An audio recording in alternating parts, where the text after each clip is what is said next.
লা Ilha হট্টি পাপম ইল্লো Ilha পরম পদম জন্ম বৈকুণ্ঠী পার জপিনা মুহাম্মদ। উপনিষদে কথা বলা হচ্ছে। আর ইসলাম বলছে লা ইলাহা, সবাই পড়ুন, লা ইলাহা ইল্লাল্লাহ মুহাম্মাদুর রাসূলুল্লাহ। এটার মানে যা, ওই আগের যে লা ইলাহা হর্তি পাপম ইল্লো বললাম ওটার মানেও তাই। দেখা যাচ্ছে যে একই ব্যক্তি, আপনি লক্ষ্য করে দেখবেন একজন হিন্দু ভাই যখন মারা যায় তখন ঠাকুরদেরকে বলবেন জোরে জোরে মন্ত্র পাঠ করো। এই মন্ত্রটা পাঠ করে লা ইলাহা হর্তি পাপম ইল্লো ইলাহা পরম পদম জন্ম বৈকুণ্ঠী পার জপিনা মুহাম্মদ। হিন্দু মুসলিম ভাই ভাই, কারণ একই আদম থেকে এসেছে, একই বৃন্তে দুটি কুসুম। হিন্দু মুসলমান, মুসলিম তার নয়ন মণি, হিন্দু তাহার প্রাণ। আমরা ভারতবর্ষে হাজার হাজার বছর ধরে আমরা বেঁচে আছি, আমরা ভাই ভাই। প্যারে হাজরিন, আপনাদেরকে বলতে চাই যে ইসলাম এসেছিল আদম আলাইহিস সালামের সময়, যে ইসলামের পূর্ণাঙ্গভাবে প্রচার হলো নবীজির সাহাবীর দ্বারাই, সেই ইসলাম ভারতবর্ষকে কি দিয়েছে? ইসলাম ধর্ম যদি ভারতবর্ষে না আসতো তাহলে কি হতো? ভারতবর্ষ টুকরো টুকরো অবস্থায় ছিল, অখণ্ড ভারত ছিল না, বিরাট ভারতবর্ষ ছিল না। মুসলিম শাসকরাই এসে এই ভারতবর্ষকে একত্রিত করে অখণ্ড বৃহৎ ভারতবর্ষ গড়ে তুলেছে। মুসলিম শাসকরাই এই ভারতবর্ষে শিক্ষার প্রসার ঘটিয়েছে, কারণ তারা বলেছেন যে ইসলামের প্রথম বাণী হচ্ছে শিক্ষা। আল্লাহ পাক বলছেন ইকরা বিসমি রাব্বিকাল্লাযী খলাক। সূরা আলাকের পরপর 5টি প্রথম আয়াত অবতীর্ণ হলো। প্রথম আয়াতই হলো তোমরা কি করো? পড়ো, শিক্ষা অর্জন করো। আল্লাহ বলেনি তোমরা নামাজ পড়ো, রোজা করো, হজ করো, এটা বলেনি। প্রথম বললেন কি? পড়ো, স্টাডি করো। কারণ পড়াশোনার মধ্য দিয়ে জ্ঞান অর্জন হবে, পড়াশোনার মধ্য দিয়ে আপনি নামাজ পড়া শিখবেন, পড়াশোনার মধ্য দিয়ে আপনি কোরআন পড়া শিখবেন, পড়াশোনার মধ্য দিয়ে আপনি জ্ঞান অর্জন করবেন। তাই আল্লাহর রাসূল বলেছেন উতলুবুল ইলমা মিনাল মাহদি ইলাল লাহদি, seek knowledge from the cradle to the grave. জন্ম থেকে নিয়ে, দোলনা থেকে নিয়ে মৃত্যু পর্যন্ত, কবর পর্যন্ত তোমরা শিক্ষা অর্জন করো। যখন মুসলিম শাসকরা এই আল্লাহর রসুলের হাদিসগুলো তুলে ধরলেন, গোটা ভারতবর্ষকে একত্রিত করে আপনার শিক্ষার গণজোয়ার বইতে থাকলো। ইন্ডিয়ান মুসলমান উইলিয়াম হান্টারের লেখা এই বইটা পড়া অত্যন্ত জরুরি আপনাদের জন্য। প্যারে হাজরিন, এই ইসলাম আর কি শিক্ষা দিল? এই ইসলাম মেয়েদের অধিকার দিয়েছে, কারণ ভারতবর্ষের মানুষরা, বিশেষ করে মহিলাদের উপরে অত্যাচার করা হতো। নিম্ন শ্রেণীর মহিলাদেরকে পোশাক পরতে দেওয়া হতো না, তারা ব্লাউজ পরতে জানতো না, ছায়া পরতে জানতো না। মুসলিম শাসকরাই এসে এই ইসলামের বদৌলতে এই ভারতবর্ষের মানুষ পোশাকের আমদানি করতে পেরেছে। জোরে বলি সুবহানাল্লাহ।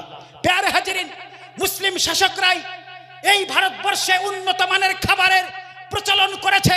বিরিয়ানি আপনার চালু করেছে এই মুঘল বাদশারাই। উন্নত মানের যত খাবার দেখবেন সবই এই মুসলমানরা ভারতবর্ষে চালু করেছে। এই মুসলমানরা ভারতবর্ষকে ফুলে ফলে সজ্জিত করে রেখেছে। এই ভারতবর্ষকে হাজার বছর শাসন করে ভারতবর্ষের জিডিপিকে সারা পৃথিবীর মানুষের কাছে 1 নাম্বার করে তুলেছিল এই মুঘল শাসকরাই। প্যারে হাজরিন, আজকে গোটা ভারতবর্ষের দিকে তাকিয়ে দেখুন, ভারতবর্ষে অনেক নেতা মন্ত্রী রয়েছে যারা চোর, যারা ভারতের জনগণের টাকা চুরি করে তারা আজকে সুইস ব্যাংকে পাহাড় গড়ছে। প্যারে হাজরিন, মুসলিম শাসকদের দিকে তাকিয়ে দেখুন, সম্রাট আওরঙ্গজেব এত বড় ভারতবর্ষের বাদশাহ হওয়ার পরেও তিনি নিজ হাতে টুপি সেলাই করতেন, নিজ হাতে কোরআনের কপি করতেন, করে বিক্রি করে তিনি তার সংসার চালাতেন। প্যারে হাজরিন, আপনাদেরকে বলতে চাই, সাম্প্রদায়িক সম্প্রীতি বজায় রেখেছে আমাদের এই ভারতের শাসকরাই। সেদিন আমি পত্রিকায় দেখছিলাম, কলম পত্রিকায় একটা লেখা বেরিয়েছিল, সম্রাট আওরঙ্গজেব 1000-এরও বেশি মন্দিরে সংস্কার করার জন্য টাকা দিয়েছে। আজকের এই সমস্ত ইতিহাসগুলোকে ধামা চাপা দেওয়ার চেষ্টা করা হচ্ছে। প্যারে হাজরিন, ভারতবর্ষে স্বাধীনতা আন্দোলন যখন চলছে, মুসলিম শাসকরাই, মুসলিম আপনার যারা বীর পুরুষ, তারা কাঁধে কাঁধ মিলিয়ে ভারতবর্ষ থেকে অত্যাচারী ইংরেজদেরকে ভারত ছাড়া করেছে এই মুসলিমরাই। প্যারে হাজিরিন, নেতাজি সুভাষচন্দ্র বসু তিনি যখন কলকাতায় নজরবন্দি হয়ে আছেন, তার রাজনৈতিক গুরু মৌলানা উবাই সিন্ধি তাকে মৌলানার ছদ্মবেশে নেতাজি সুভাষচন্দ্র বসুকে ভারত থেকে চলে যেতে সাহায্য করলেন।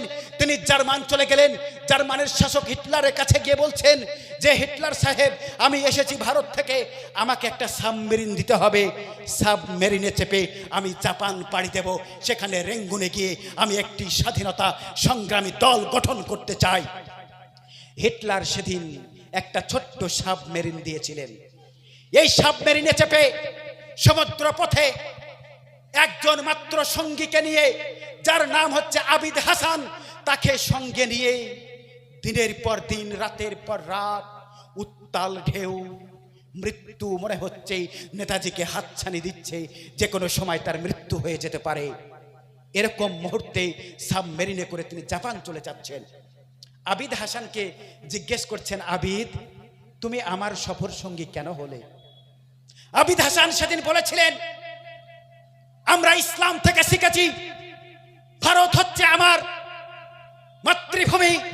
এই ভারতবর্ষ থেকে অত্যাচারী ইংরেজদেরকে তাড়ানোর জন্য যদি শহীদ হয়ে যেতে পারি, তাহলে এটা আমার জন্য জান্নাত যাওয়া সহজ হয়ে যাবে। আমরা কখনো পিছু পা হব না। নেতাজি সুভাষচন্দ্র বসু টেবিল থেকে, ছোট্ট টেবিল থেকে একখানা বই টেনে নিলেন। 3টা বই ছিল ওই সাবমেরিনে। একটি ছিল গীতা, পথের পাঁচালী, আর একটা ছিল পবিত্র কোরআন। আবিদ হাসানকে বলছেন, পবিত্র কোরআনটা দাও আমাকে। পবিত্র কোরআনটা টেনে নিলেন। পবিত্র কোরআন পড়ছেন। ইংরেজিতে অনুবাদ একদিকে, আর একদিকে আরবি অনুবাদ পড়ছেন।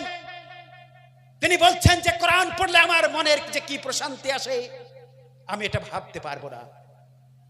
তিনি যখন জাপানে পৌঁছে গেলেন, তখন নিয়ম ছিল যে একটা সাবমেরিন থেকে আর একটা সাবমেরিনে চাপতে হলে আপনার পানিতে ঝাঁপ দিতে হবে। প্রাণ ভয়ে উপেক্ষা করে তিনি পানিতে ঝাঁপ দিয়ে উঠে পড়লেন। সেদিন তার মৃত্যু হতে পারত। যখন আপনার রেঙ্গুনে সেনাবাহিনী যখন গঠন করলেন, গঠন করার পরে সাংবাদিকরা জিজ্ঞেস করছেন নেতাজিকে যে, হে মহান নেতা, আপনি আপনার মাতৃভূমিকে স্বাধীন করার জন্য আজকে এখানে এসেছেন মৃত্যু ভয়কে উপেক্ষা করে। কারণ চারিদিক থেকে ব্রিটিশের সেনারা গুলি করছিল যে সাবমেরিনে মনে হয় নেতাজি থাকতে পারে। গুলি করেছে অনেকবার, কিন্তু গুলি লাগেনি। প্যারে হাজিরিন, প্রশ্ন করছেন সাংবাদিকরা, হে মহান নেতা নেতাজি, আপনি এই যে বক্তৃতা দিচ্ছেন, আপনি প্রথমে কোরআন থেকে উদ্ধৃতি কেন দিলেন? প্রশ্ন করা হয়েছিল। তখন নেতাজি সুভাষচন্দ্র বসু বললেন, এই যে আমার ডান দিকে অবস্থিত হাবিবুর রহমান, তিনি হচ্ছেন সেনাপতি। এই হাবিবুর রহমানরা ভারতবর্ষে ভারত ভাগ হয়ে যাওয়ার পরে এরা সংখ্যালঘু, এরাই হচ্ছে স্বাধীনতা সংগ্রামের মূল স্তম্ভ। এদেরকে যদি আমি বুকে টেনে না নেই, তাহলে তারা একাকিত্ব অনুভব করবে। প্যারে হাজিরিন, এটা ছিল সাম্প্রদায়িক সম্প্রীতি। প্যারে হাজিরিন, নেতাজি সুভাষচন্দ্র বসু যখন কলকাতায় বক্তৃতা করছেন, একজন মা, যার নাম হচ্ছে ফাতিমা, বৃদ্ধ মা, ঠক ঠক করে লাঠিতে ভর দিয়ে গুটি গুটি পায়ে এগিয়ে চলেছে স্টেজের দিকে। নেতাজির নজর আসতেই বক্তৃতা থামিয়ে দিয়ে হাত বাড়িয়ে দিচ্ছে, মা আসুন। স্টেজে মাকে তোলা হলো। নেতাজিকে বলছেন, এই ভারতবর্ষকে স্বাধীন করতে হবে বেটা, তোমার তহবিলে আমি 1 টাকা দান করলাম। নেতাজি কান্না করতে লাগলেন যে ভারতবর্ষকে স্বাধীন করার জন্য মুসলিম মায়েরা পর্যন্ত যেভাবে তাদের উৎসর্গ করছে অর্থ, সত্যি এই ভারতবর্ষ থেকে ইংরেজদেরকে না তাড়িয়ে আমার দম নাই। ইংরেজরা বারবার অফার করছে, হে নেতাজি, তুমি চাকরি চাও, তুমি কি চাও? অর্থ চাও, তুমি বাড়ি চাও, তুমি ধন দৌলত চাও, সব দিতে রাজি, আমাদের বিরুদ্ধে সংগ্রাম করো না। প্যারে হাজিরিন, সেই দিন নেতাজি সুভাষচন্দ্র বসু তিনি নিজের রক্ত দিয়ে ভারতকে স্বাধীন করার জন্য স্বপ্ন দেখেছিলেন।